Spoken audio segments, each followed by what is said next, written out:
بس قال ان المسار النزول التضخمي لا يزال عرضة للمخاطر، وان شاء الله يبدا يبقى فيه تباطؤ في التضخم في سنة 2025.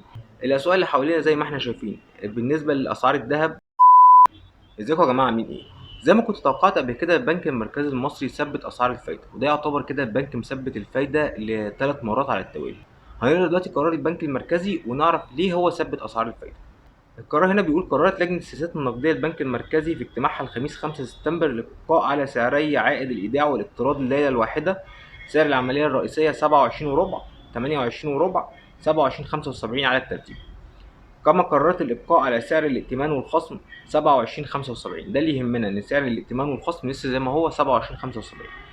والقرار ده بيأتي لآخر المستجدات والتوقعات على المستويين العالمي والمحلي منذ الاجتماع السابق للجنة السياسات النقدية. فلماذا ثبت البنك المركزي الفايدة؟ ليه بقى ثبت الفايدة اللي هنعرفه؟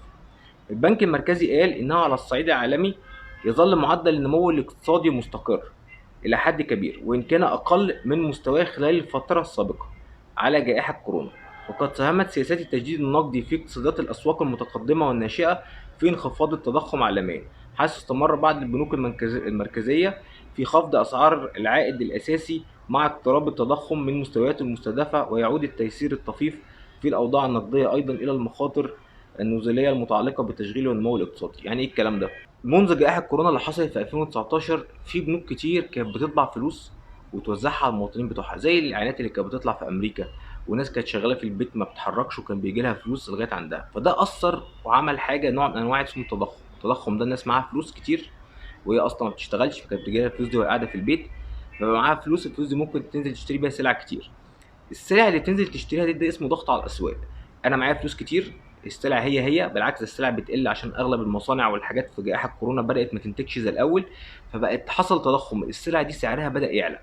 فالبنوك المركزيه عملت ايه بقى؟ علت اسعار الفايده عشان تسحب الفلوس دي من الناس ويضطروا ان هم يحطوها في البنك. فيبدا الناس ما يبقاش معاها فلوس، فيبدا الاسعار بره تبدا تقل سنه سنه. نكمل القرار. اوضح البنك المركزي انه بالنسبه لاسعار السلع الاساسيه، فعلى الرغم من تفاقم التوترات الجيوسياسية يعني السلع الأساسية، بالرغم إن في عندنا قلق في المنطقة يعني، شهدت أسعار الطاقة انخفاضا طفيفا. وإن كانت المتوقعات لا تزال متأثرة بحالة عدم اليقين تجاه أسعار السلع الأساسية بشكل عام. يعني إحنا لغاية دلوقتي ما عندناش يقين بالنسبة للسلع الأساسية. حصل إن سعر الطاقة قل شوية، بس لسه برضه إحنا في حالة عدم يقين. وقال هنا البنك المركزي إن معدل نمو الناتج المحلي المصري الإجمالي قل من 2.3 ل 2.2 دلوقتي. ده ليه بقى؟ قال لك إن التباطؤ ده بسبب إن القطاع العام ما بقاش بيساهم في الاقتصاد زي الأول. بسبب إيه؟ بسبب تأثير أزمة الملاحة في البحر الأحمر على القطاع الخدماتي. من وسط القطاع العام بتاعنا هو قطاع الخدمات والنقل، وده كان موجود في قناة السويس. طبعا القلق اللي حصل في المنطقة، سواء الحرب الإسرائيلية الفلسطينية الموجودة في غزة، سواء المشاكل اللي موجودة من ناحية اليمن، الكلام ده كله أدى إن الملاحة تقل شوية، فده أثر على الناتج الإجمالي بتاعنا. والبنك المركزي كمان قال إن الارتفاع الأخير في النشاط الاقتصادي للقطاع الخاص مش كفاية إن يعوض التراجع ده. وقال إن تفيد آخر مؤشرات الربع الثاني من 2024 إن نمو الناتج المحلي الإجمالي هيبدأ في الارتفاع، من متوقع أن يتعافى تدريجيا اعتبارا من السنة المالية 2024-2025 بعد تباطؤ ملحوظ خلال السنة المالية 2023-24. يعني إن شاء الله في السنة المالية الجديدة يبقى في تحسن في الناتج المحلي. وبيضيف هنا إن مع ده كله النشاط الاقتصادي الحقيقي أقل من طاقته الإنتاجية، مما يدعم المسار النزولي للتضخم خلال الفترة المقبلة.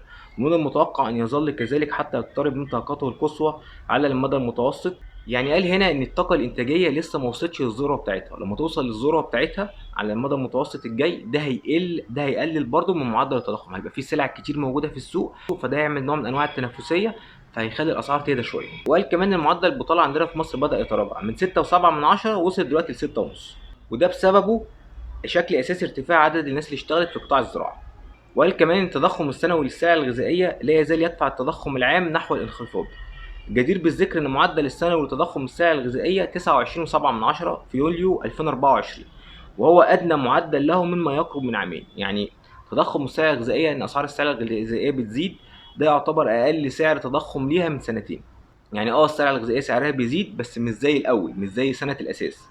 وبيأكد البنك ان التراجع التدريجي في تضخم السلع الغذائيه بجانب تحسن توقعات التضخم الى ان التضخم يسير حاليا في مسار نزولي. الحته اللي جايه دي مهمه بقى. بيتوقع البنك المركزي ان ينخفض التضخم بشكل ملحوظ خلال الربع الاول من عام 2025 بسبب التاثر التراكمي لسياسات التجديد النقدي، يعني بسبب رفع الفايده اللي حصل في الفتره اللي فاتت دي كلها، والاثر الايجابي لفتره الاساس. فتره الاساس اللي احنا مثلا من سنه فاتت الاسعار كانت غاليه قوي، فدلوقتي الاسعار بتغلى اقل حاجه بسيطه، في تضخم بس نسبه التضخم ما تبقاش بنفس الاسعار بتاعت السنه اللي فاتت.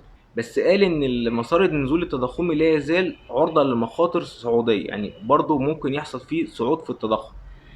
ليه؟ بسبب تراجع امدادات النفط العالمية، وتصاعد التوترات الجيوسياسية الإقليمية، وحالة عدم اليقين بشأن انتهاك سياسات تجارية، واحتمالية أن يكون لإجراءات ضبط المالية العالمية تأثير يتجاوز التوقعات. يعني قال من الآخر كده إن لسه برضو في قلق، واحنا لو مشينا في المسار اللي احنا فيه زي ما احنا، ده مفيش أي مشكلة مع ثبات المعطيات. انما بيقول لو حصلت تصاعدات في المنطقه عندنا، لو حصلت ارتفاع في اسعار النفط، لو حصل ان في تجديدات ماليه عالميه، حاجات جت من بره مثلا زي امريكا قررت ترفع سعر الفايده بشكل ضخم جدا، حصل ركود تضخمي بره، ده كله ممكن يتجاوز التوقعات بتاعته، وبناء عليه قرر البنك المركزي ابقاء اسعار الفايده دون تغيير.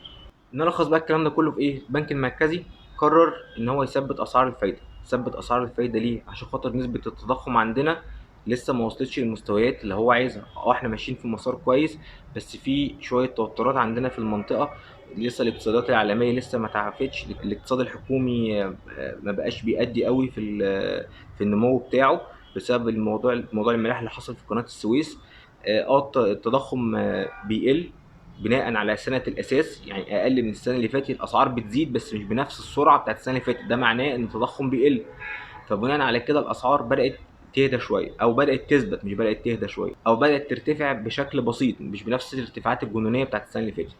ده الملخص العام اللي بيقول ان الكلام ده هيفضل موجود معانا، وان شاء الله يبدا يبقى فيه تباطؤ في التضخم في سنه 2025، في الربع الاول من 2025، اذا ما حصلش جديد في الاحداث العالميه اللي حوالينا. التأثير ده بقى على الأسواق اللي حوالينا إيه؟ الأسواق اللي حوالينا زي ما إحنا شايفين، بالنسبة لأسعار الذهب، أسعار الذهب هتفضل زي ما هي مرتبطة بالسعر العالمي، ملهاش دلوقتي، مفيش أي ضغط على الذهب.